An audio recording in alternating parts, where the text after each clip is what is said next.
We were up late last night watching this new show on Toonami called Space Dandy. And if you have not fallen in love with it yet, then you are behind. Catch up. Yeah, it's streaming on AdultSwim.com. Please go check it out. So I'm glad I see enough people that have seen it. So now, if you can ask questions about that too. Anything. We haven't done a Dandy, you and me panel yet. No, we know. So yeah, we'll talk Dandy. We'll talk theater. We actually met doing theater.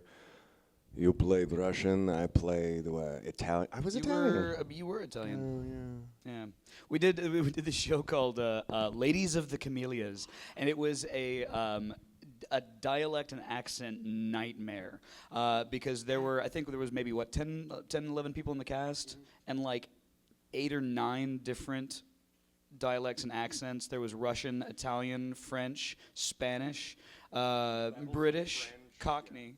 And it was just unreal. The audition was really fun because if you're not perfectly comfortable with a particular accent, then someone else next to you doing a different accent is gonna really trip you up. And so by the end of all of our audition scenes that they would do 3 or 4 of us at a time, we all would start off really strong with our Russian and our French and whatever. And by the end of it, it was just this muddy tour of Europe kind of general thing.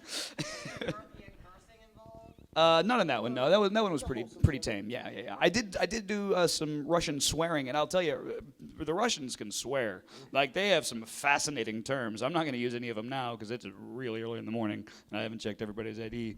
But they're neat guys. We would. That's how we got to be friends. Is me and he and Robert McCollum would have to, because it's so hard to keep up the dialects. We would say, okay. Let's all hang out tomorrow, and we'll all just be in dialect, and we'll hang out, and we will try our best to just, talk about stuff that isn't, the script, and get into the voices by just doing the dialect while being around you and not being distracted by you. So then we started hanging out a lot, and then now we're here. Yeah. Yeah, that was weird. It's a wild ride. I remember we were at a karaoke bar, and you're like, I thought I'm gonna be directing Funimation. I'm like, oh my god. And now we're here. Actually, yeah, it was when we first started hanging out while we were doing that stage show. Ian was doing a lot of voices at Funimation, and I had done some voices a couple of years before, maybe 1 or 2 sessions as bit characters, which I'm pretty sure were replaced because I was terrible. So Ian at one point was like, dude, have you ever tried to end up at Funimation like they do the anime and stuff? And I said, yeah, I tried it. It's not for me. I am horrible at voice acting. I don't understand it. I don't get it. And then maybe 3 weeks after that, they called and asked if I wanted to come on and be a full-time director. Here's why. Because they needed another director to help with the influx of new products that they had. And they talked about all the different people that knew the industry backwards and forwards that could direct easily. But all of those people that they were thinking about were like J. Michael Tatum or Jamie Markey and Monica Rial, all these people that they didn't really want to take their best voice actors and put them in the director's chair to where they wouldn't have as much time in the booth recording. So Colleen and Zach Bolton actually sat down and had a conversation. They said, we need somebody who understands acting, who understands directing, who knows how to build an emotional scene and has all of that intellect, but is a horrible voice actor. And at the same time, both of them went, how about Joel? So here we are. But I got better, I think. You say I was doing a lot. The way that I remember it is I was horrible at the time, and I was like doing like background voices. And when we met Rob had been in Dragon Ball and all that other stuff, and I'm like, so you do Funimation? I do Funimation. and I remember him going, do you? Oh, that's great. Have you now? That's good for you. Yeah, it just goes to show you, and I talked about this a little bit at my panel yesterday on how to book a gig. If you guys missed it, then you'll just never book gigs. I talked about that was that, as prepared as you can be in the theater world, and that is where, there's no one direct path to become a voice actor if that's your goal. But the one thing that I know works better than anything is you have to learn to act first, and the best place to do that is the theater. But doesn't matter how high up in the ranks of theater that you get. if you jump into voice acting having never done it before, but you think, oh, it's all good, I'm just going to do what I've always done, but with a microphone in front of my face, you are dumb. That is not how it works. It is a whole other animal. There are so many little technical things to learn, mic technique, where to turn your head on certain syllables and just so you don't like blow directly into the microphone. All these little tips and tricks and things. And one thing that I had a really hard time with, and I still do, I am one of the only voice actors that I know that records standing perfectly still. I cannot physicalize while I'm voice acting, and here's why. When I first started doing voice acting regularly, I was becoming comfortable with my own voice, and I was learning how to use all of the things that I learned in theater, on how to create a character, and how to make an emotional connection, and all these things are absolutely critical to the craft. So I was trying to do all those things, and I'm doing what I do on stage, and I'm physicalizing, and I'm like emoting with my face, and I'm just like, and I'm really acting, and then I hear it played back to me, and it's so flat and dull and boring, and so I stand like this, and I do every line for every character like this.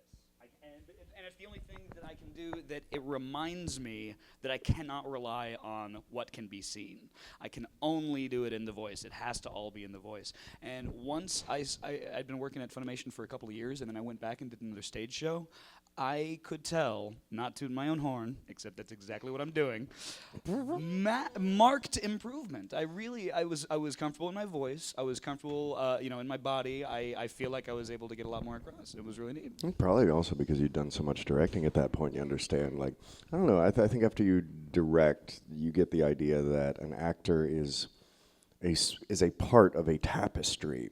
Every actor who goes into theater, like, no matter what your part, even if you're servant or something like that, you go and going, I'm going to be awesome and people are going to remember, and every actor falls into it. But the truth is, you are the dude who comes in and go, someone's here for you, and that's your purpose. And do that and do it well. Don't get ahead of yourself. Know that you're doing that. So don't come in and go, there's someone to see you. Don't try to over dramatize it. You are a part. Play your part. What was it? There was Harrison Ford's first movie. He had one line in a film. I can't remember the name of it. It was years and years and years ago, obviously. And he came through the lobby, and he brought in a telegram. And he walked by and said, "Paging Mr. Herman, paging Mr. Herman." And like a couple people at the table look up at him and go, "No, not us." And he goes, "Thank you," and walks off. And there was somebody who wrote an article about, I could tell as soon as I saw that man, he's brilliant, he's going to be a star. And someone else from a different newspaper wrote a review after that one had come out that said, if he was really going to be a star, you would have said, that's a bellman. That's the guy with the telegram.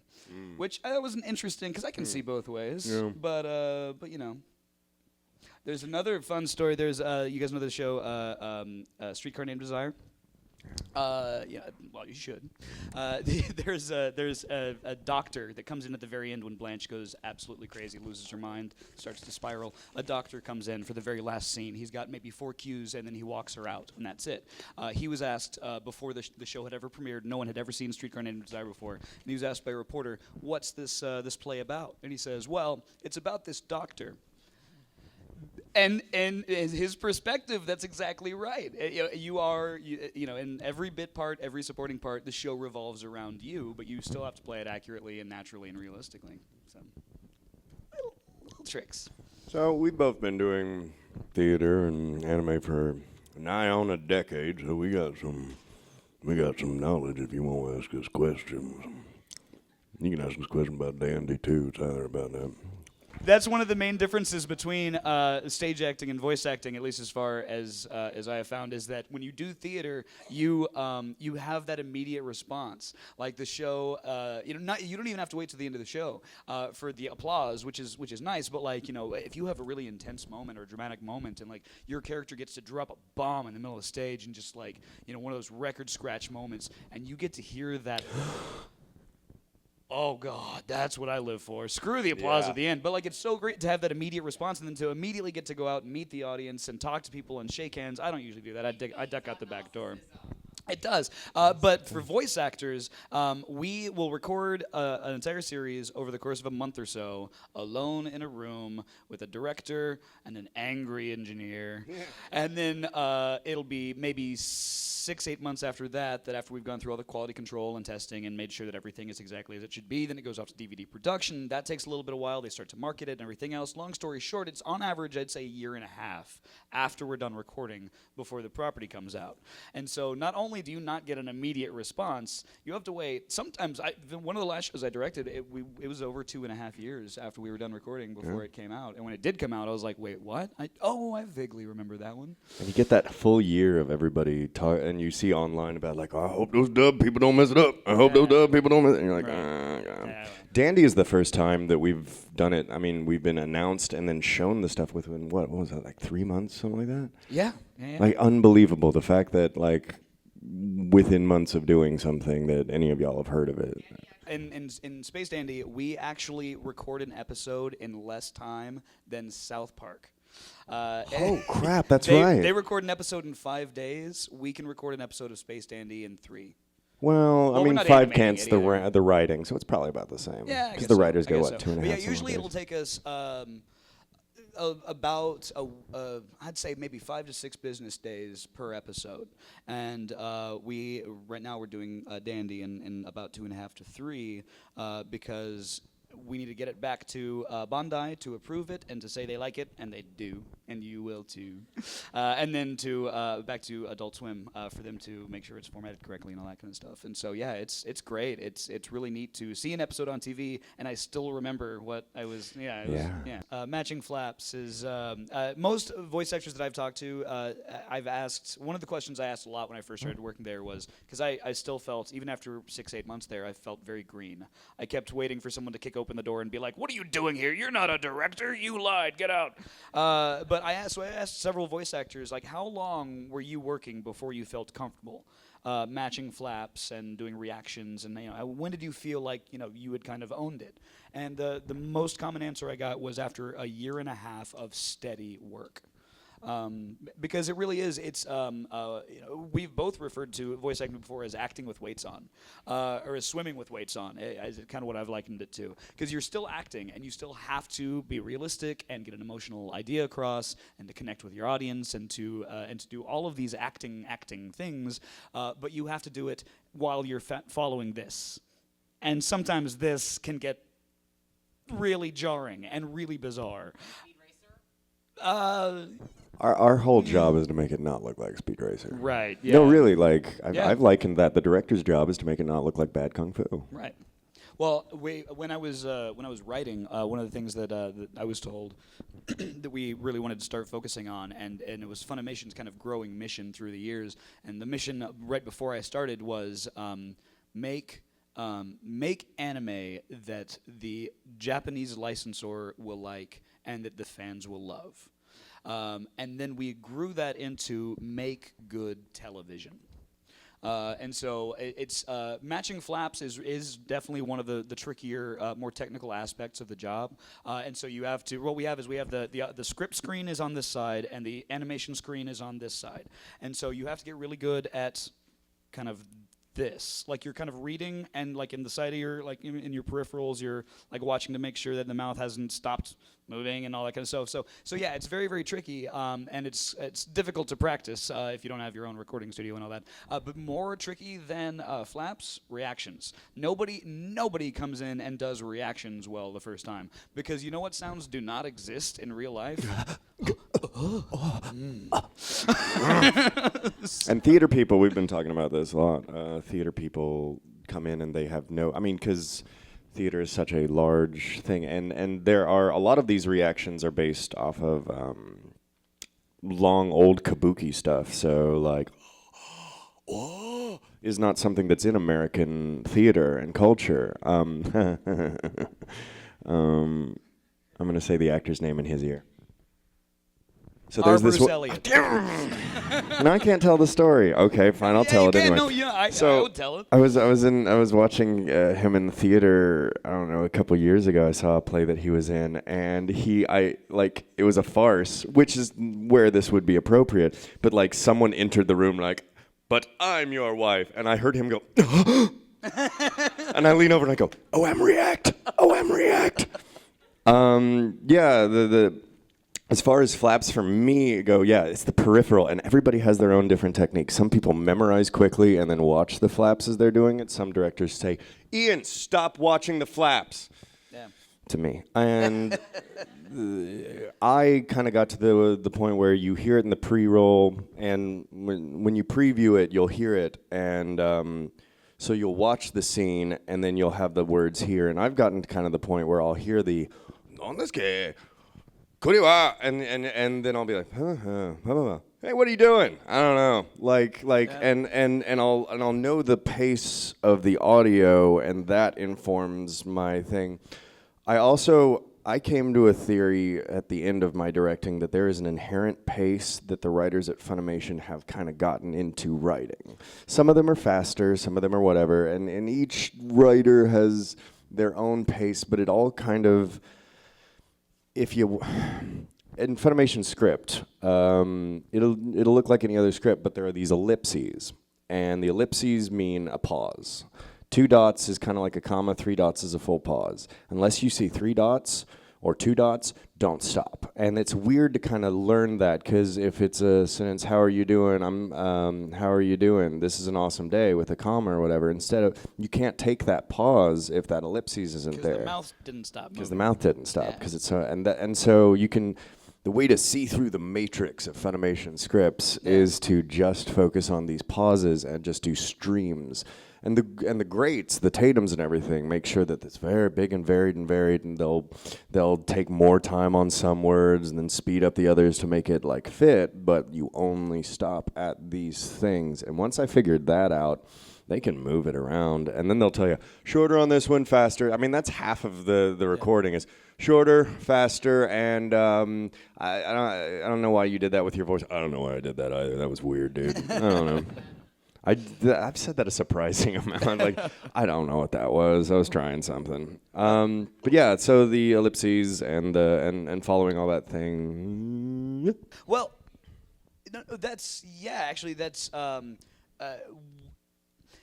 there are certain theatrical roles where there is an expectation, like you expect the king in The King and I to be bald, that kind of thing, or Stanley in Streetcar to kind of have that dumb, kind of Bronxy kind of deal. Brand new big guy. But yeah, it's really important to bring something of your own to the table, and I think that's the case in a lot of anime as well, especially considering that we're not recreating. Well, we are recreating something. We're not creating something new.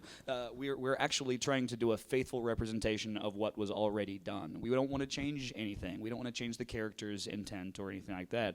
Now, that being said, we will try to get a lot of our inspiration from the original Japanese Seiyu, the voice actor that came before us. And so every time, like when we record Space Dandy, the guy who voices Meow in Japan, is also the guy who voiced Brief in Penny and Stocking.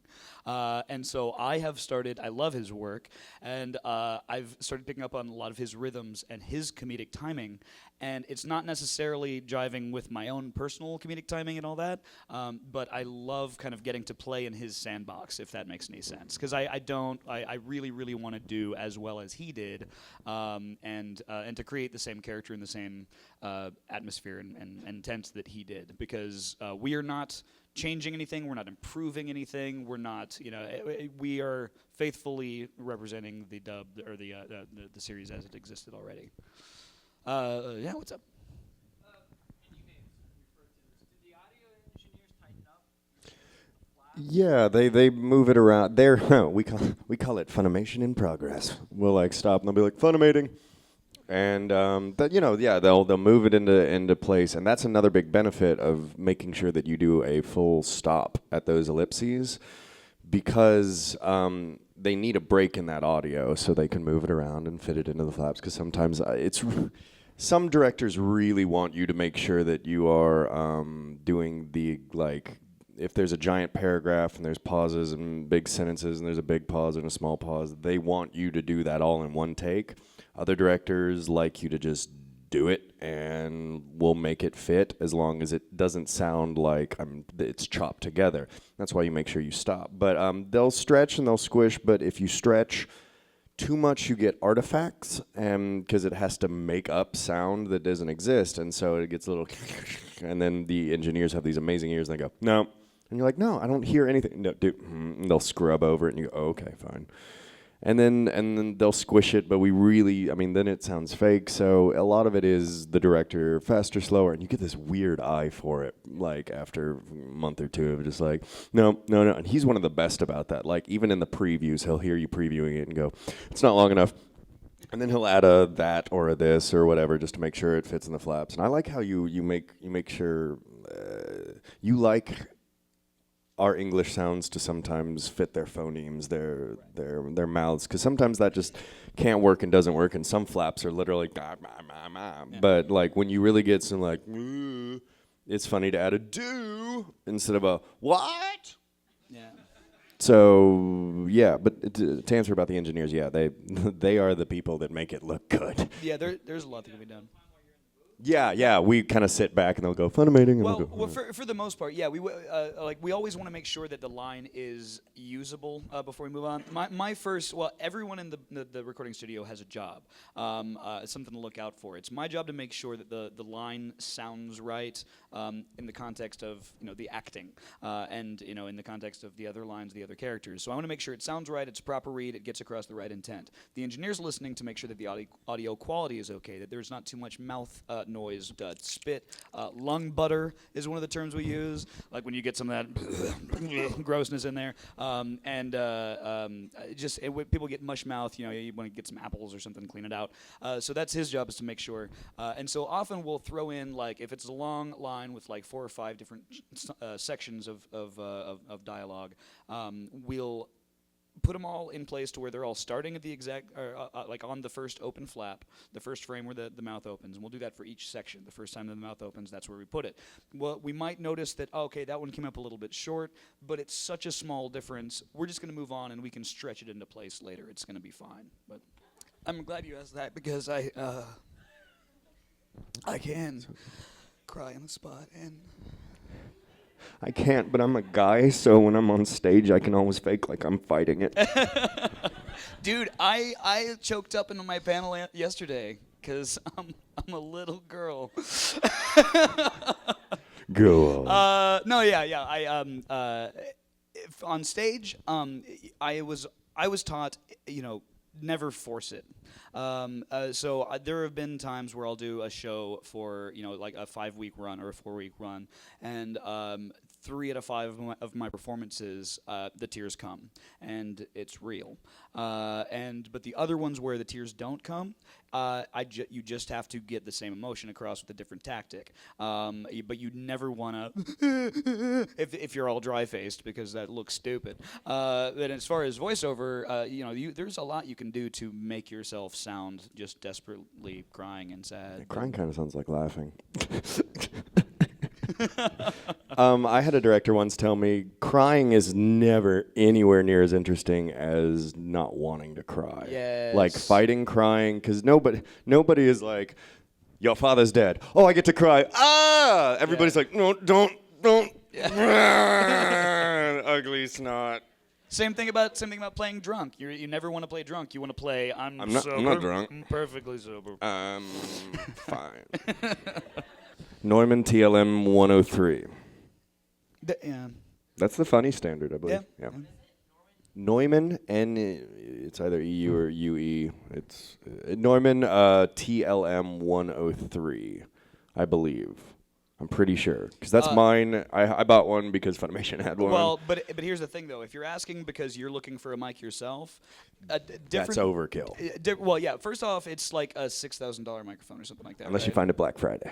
Right. No, it's like 3, depending on. Well, I mean, but if you're looking for a microphone, don't just like go to your favorite recording studio, find out what they use, and get it for yourself, because every microphone is going to do something better and something a little bit worse. So find out which one works for the strengths of your voice. Yeah.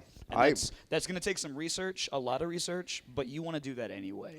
So it will really help you. The Neumann is good because it is just good, and so it can handle kind of everybody. I personally really like doing blue mics. That's Bavarian, Blue mics are good. Latvian, blah, blah, blah, blah, electronics. And I really like their Kiwi series because they have this really good bass response, and I can sound really low without trying. But yeah, find out what your strengths, because some of those mics, like if you I put you on a Kiwi and you have beautiful highs, it's not going to pick them up. But maybe a Zoom mic, I don't know. Yeah, there's gonna be all kinds of internet forums about this, so it's out there for you. There's a lot of mixed feelings about fan dubbers in the community, and I completely understand why. But here's the where it crosses a line for me is when it is put online, whether or not it's for profit. There are a lot of things that you can do to prepare for wanting to be a voice actor that do not require recording equipment. But like once you've done all the things that you can do to kind of like teach yourself to act, and you're comfortable with your voice and all of that, there are a lot of things that are voice acting specific, especially anime specific, that you can't practice without recording it to the animation and like seeing if it fits and like playing with different character voices. And so I am perfectly fine with groups of people or individuals getting together and doing fan dubs for their own personal amusement and enjoyment and education. But those exist for you. And once they are put out there into the world, it becomes a problem. It creates an atmosphere that I think allows people to look at us as look at the anime industry as less of an art form, when I think it's one of the greater art forms that we've got. So fan dubbing as a tool to exercise and to kind of take steps to get to your goal of becoming a voice actor, if that's what you want to do, then I say go for it. But anything beyond that, I say don't go for it. And in general, we as fans, if you are an anime fan and you like anime, someone said this to me because I asked a while ago. They said, "Have you noticed that there's been a lot of crap come out?" Just like and not. I mean, there are some brilliant shows out there. I watched Titan on streaming Funimation. Like there's some great stuff, but then there's also some stuff that's come out in the last 10 years. That is I'm not talking about the dub. I'm talking about in general. Some anime has lowered in quality because they don't have as much money in Japan because they're losing a lot of money. So if let's say Titan, if someone puts out a Titan fan dub, there's no money that will go back to Titan from that. And so they're not going to have enough money to go back to the second season. If you watch it streaming, money goes back to Titan. If Funimation ever gets it and does a dub, Titan will get more money and then can make more. And these high quality people, they can pay better people to make better anime, and then better and better stuff is going to be made. But you can't do that if people are getting it for free or watching something that. Do what you can as a fan to give money to them. And you know what? The easiest way to do that, watch it on Netflix, watch it on Funimation's Hulu or something. I also think you're kind of shooting yourself in the foot a little bit, because if you're dubbing something at home, and this would just be me, I'm thinking about it from my point of view, I wouldn't have a director, I wouldn't have an audio engineer. So I wouldn't have somebody really giving me good notes on my performance and like really being able to direct me in a way that a professional has. And also I wouldn't have an engineer sitting there keeping it sorry about that, dude. but the P's that you're gonna say, oh, Penny, it's good to see you. Let's go get some tea. It's gonna be great. You're not gonna sound all that great. And if you send that into Funimation, they'll go, oh God, did you hear that guy? He just sent me this scene that just I think he was crying. I don't know. It's weird. There were several people doing fan dubs with Sergeant Frog while we were working on Sergeant Frog, and sales dropped quite a bit. Actually, they weren't great to start because we found that people were buying one DVD and sharing it between their 40 friends. But when the fan dub started going into the fourth season, someone at Funimation made the call and just said, you know what, we can't even do this anymore. So we had already bought the rights to the fourth season. We had already written the scripts for the fourth season. We were in the middle of recording the first 6 episodes of the fourth season when someone came in and said, we got to pull the plug. And there were a lot of different factors that went into that, but if I ever meet someone that I know is involved in a Sergeant Frog fan dub, It ain't gonna be pretty. Let's talk about something else now. Yeah, and it's you're also stealing. And I know some people are like, oh, it's harmless. But again, like if you like the industry, this is like just like you said, the people who did that to Frog killed Sergeant Frog. This thing that they love, that they killed it. It's dead because of them, and I understand and I appreciate. But if you Yes. So do something in your own room for your yeah. own enjoyment, and that's fine. But Put it online, and we have an issue. Because again, you're stealing from the Japanese, and if you love the Japanese, don't you wouldn't be like, oh, dude, Joel, I love you, dude. I'm totally stealing your DVD collection. It's gonna be awesome. I feel bad borrowing things. I like Camellias. Camellias was good. I mean, it was the one where Joel and Rob and I met, and that was great. I did a trilogy of plays that were. That was good.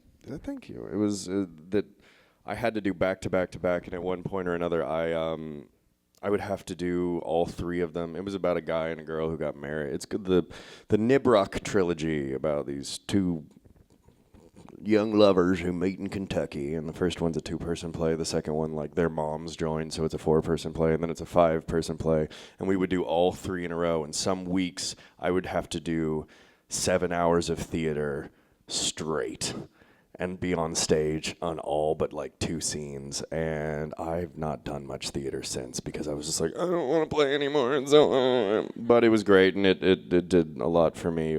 Past that, I love it. I get to say dandy from now on. Like, and always favorite thing, because you were always like, well, I do love this, and this was a fun one. No, dandy. Dandy, baby. Yes, it's dandy. Dandy's awesome. Yeah, actually, my favorite thing that I've voice acted in, before, this past month, I would have said it was a toss-up between Bakano, Jacuzzi Splat is Bakano, in Bakano, or I really had a fun time on Initial D as Takumi, and that was really cool. It was horrifying to have to direct myself as a lead character, because Colleen, who was producing the show, she did the auditions, she did the casting, cast me as Takumi, and then afterwards said, oh, by the way, you're going to direct it too. I was like, no. So that was nerve-wracking. It was really one of the most it was pretty rough on me for a while. Before, like I said, a month ago, I would have said, it's between those two. But now, Space Dandy. That is, I've never had more fun in a booth. Maybe Panty and Stocking, but like we're not even halfway done with the series yet. So I can't wait to find out where it goes. But as far as plays, my favorite play that I ever did is a show called Metamorphosis. Oh, I thought you were gonna say Dali. Actually, it is a toss-up. I got to play Salvador Dali on stage. So I grew out a handlebar mustache that went up to my eyes, and that was really fun. And I got to, it was good. It was a lot of fun. And mastering, and that was why it took me a while to get into Hitalia as Poland. Did I tell you this? Because Bevins called me in to audition for it, and he was like, hey, we need your best Polish, and I hear you do a good Russian, and so I kind of want to see if you can kind of, sidestep. And I was like, okay, great, but I want to let you know I'm working on Delinean right now.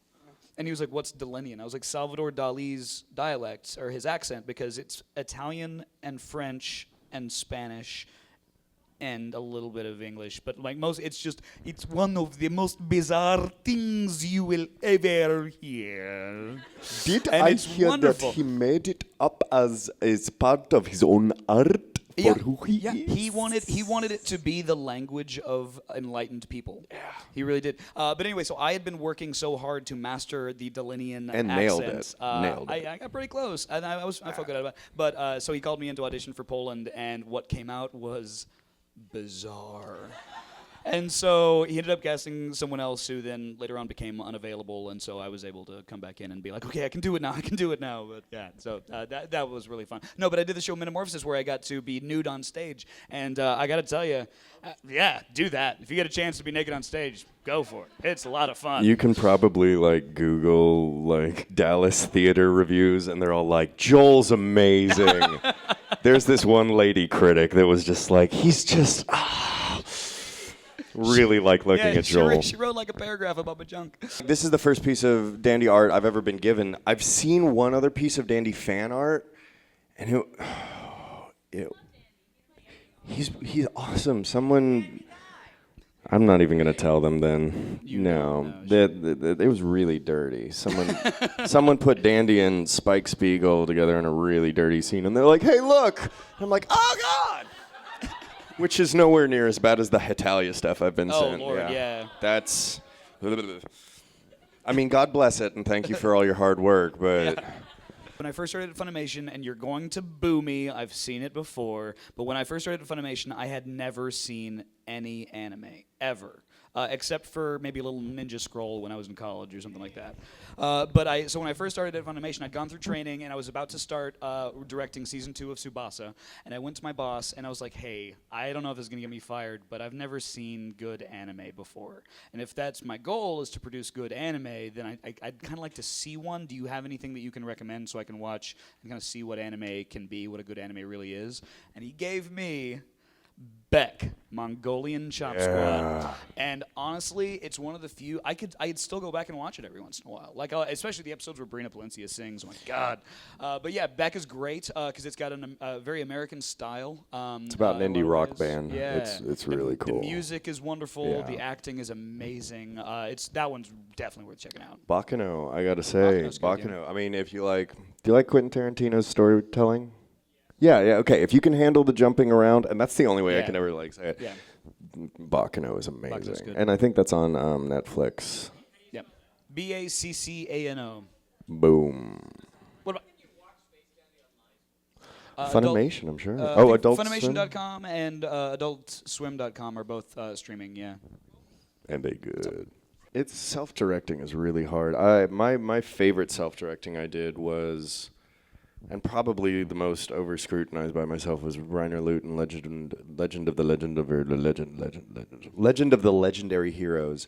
And it was great because I got to really kind of solidify and find this dude who is my voice and really explore my instrument and just annoy the living crap out of my engineer who's, I don't know, dude. I mean, it's good. Yeah, but do you hear at the end I sound like I doubt myself?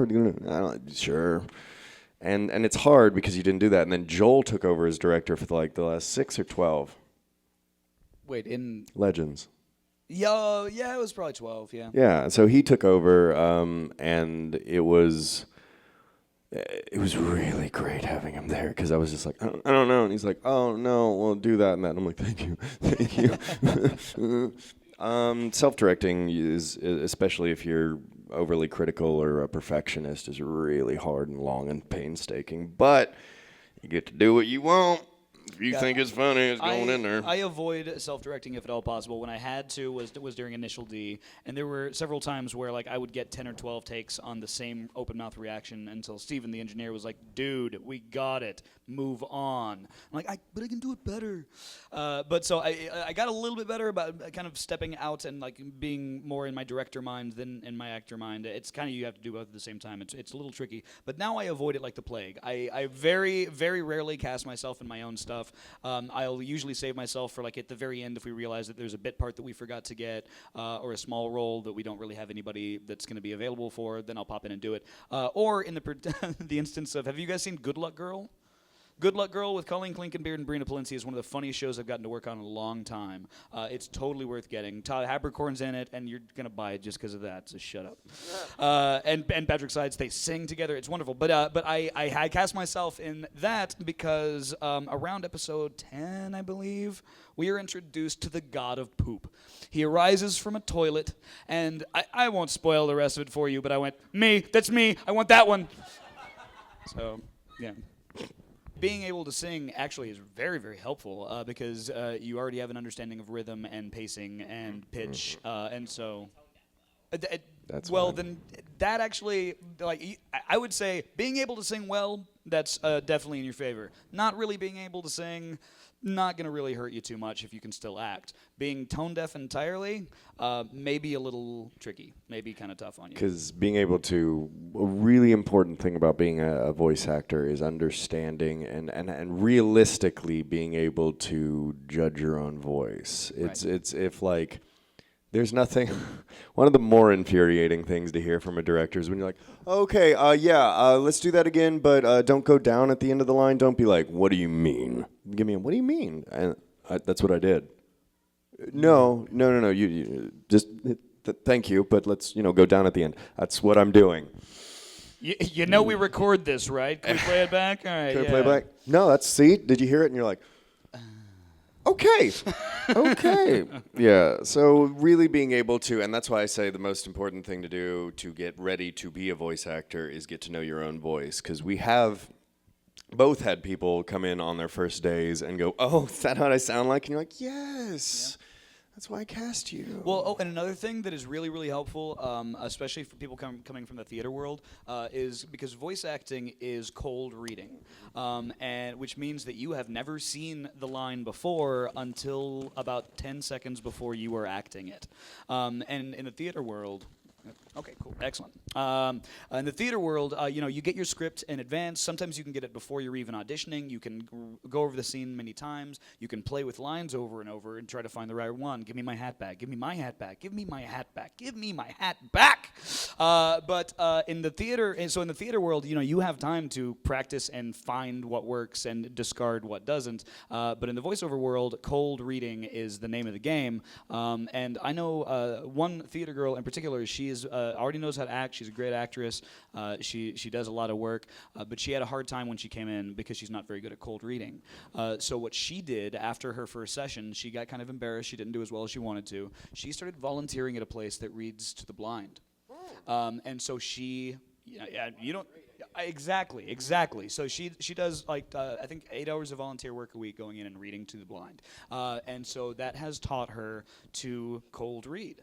And so the last time she came in, just significantly better. And honestly, I think even if you don't want to do it for the blind, if you don't want to be a good person, you could definitely do it at home. Just read out loud. Whatever's in front of you, the paper, the back of a cereal box. I totally do that. I have a couple books that I walk around my house, and you just. Especially if you haven't done a session in weeks or whatever, just read out loud. Yeah. And this, for commercial work and everything, if you ever want to practice to do commercials, just pick up magazine advertisements and be like, Jiffy peanut butter is the greatest thing to ever come out of a peanut. Because the last time I went out to record at Okratron, we were working on a video game, and my character was talking really. We can talk about the Smite stuff, right? Yeah, we did it the other panel. So I get to be in this video game. It's called Smite, and it's a bunch of gods warring, battling kind of thing. And I get to play Mercury. And so they wanted him talking really fast because he's the messenger god. He runs, he goes, everything's really fast and high pitched and kind of really energetic. And they also had me work in several Freddie Mercury and Queen references, so that was fun. But at one point I had over a page of lines that I needed to get through, and I could only see the first half. And so the director, who is, I guess Donald, was like, okay, you just start reading and just read it as fast as you can and high energy and just get through as much as you can before you have to, before you run out of breath or stumble or whatever. I was like, great. And I get all the way to the bottom of the page, and I see him, I kind of look up, and the video monitor where I can see him outside, and he starts scrolling the page down, and he does and I'm reading. I've never seen these lines. They're coming up on the script. I'm just and got through the entire thing in 2 breaths, never missed a word, and I was almost blacked out. That's all, yeah. But yeah. So, and I would never been able to do that without all the experience of the cold reading and all that. I was just told that Troy Baker, big Mr. Everything in video games right now, he doesn't do that's his right. thing. He comes in with some voice in his head and he just cold reads the whole thing.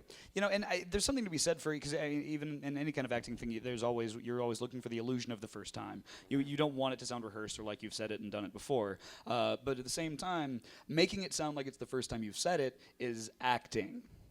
So that's just me. The voice, what you do with your voice, you don't want to be. I mean, I've been on film sets where I've come in and I've been like, well, hello, and they're like, hi, because they don't expect that. Film acting is all about simplicity and truth, as far as I was taught. It's about very small. We're out of time. 5, cool. I don't know. Voice is so much. We don't have to memorize stuff in voice. We don't have to care about our face. I am so proud of you. Hearing this story again, by the way, you do meow like that. I hadn't even processed like that with the hands behind the back. Oh, yeah. That's awesome, dude, because you're all over the place with that. It's awesome. It's awesome. There's so much physicality and awareness of that and ideas of not moving around too much and being still. Being still is huge in film, and just eye movements and all these other things that matter. But voice, you go in your jammy jams and you just do that. But I will say, as you pointed out, you learn a lot about just art. Doing more art, you learn more. And I like saying this quote, and I haven't worked it in at this con, so I'm going to take this opportunity to do it. I read a quote by Ira Glass. Anybody know who that is? From NPR. And he says, we all want to be good at whatever we're doing. And we got into it, especially in the arts. You get into it because you love the art. But when you start out, you're not going to be good. And you'll know that. You'll know that you're not good because you like the art form so much that you have good taste, and that's what got you into it in the first place. But you know you're bad, and that's fine. That's okay. When you start out, you are gonna suck. I sucked. And only by doing a volume of work can you ever reach your potential in anything. So just do it. If you want to do film stuff, get in front of a camera and just do it. Like, you just do as much as you can, because just remember, you've got a lot of suck to get through before you get good, whether it be voice, whether it be anything. Just do. Just do. The Woolongs? The Woolongs? We're aware about the Woolongs, but is there a crossover? We don't know. We don't know what's happening. I'll tell you. We have no idea. We've seen a few episodes more than have aired, but we have not seen the entire series because they're still producing it in Japan. So whenever, they send us new episodes, for us to watch and work on, it's always just like, oh my God, this is really neat. This is really fun. Maybe I can use this guy. So it's total playtime. But as far as like what could happen down the line, we have no idea. I do know that the show is, and you can already tell, is very episodic in that, the entire cast died at the end of the first episode, and now no mention of it. We're right back to normal. So no two episodes seem to, at least at this point, have much to do with each other. And you'll of course have seen online that the animation team is changed every few episodes. Some of the best animators in the industry, and sometimes they'll swap out. The animation style will change from episode to episode at times. But as far as anything beyond the Woolongs, I couldn't tell you. Like honestly, we could go in after getting our next batch, and Dandy could be like murdered in a horrible way, and then like Meow takes over for the rest of the series. That is literally totally possible, and we have no idea. That would be sweet. Write letters. Kill Dandy. Make it the Meow All right, Show. guys. Thank this you. was a lot of fun. Catch you later. Watch Space Dandy.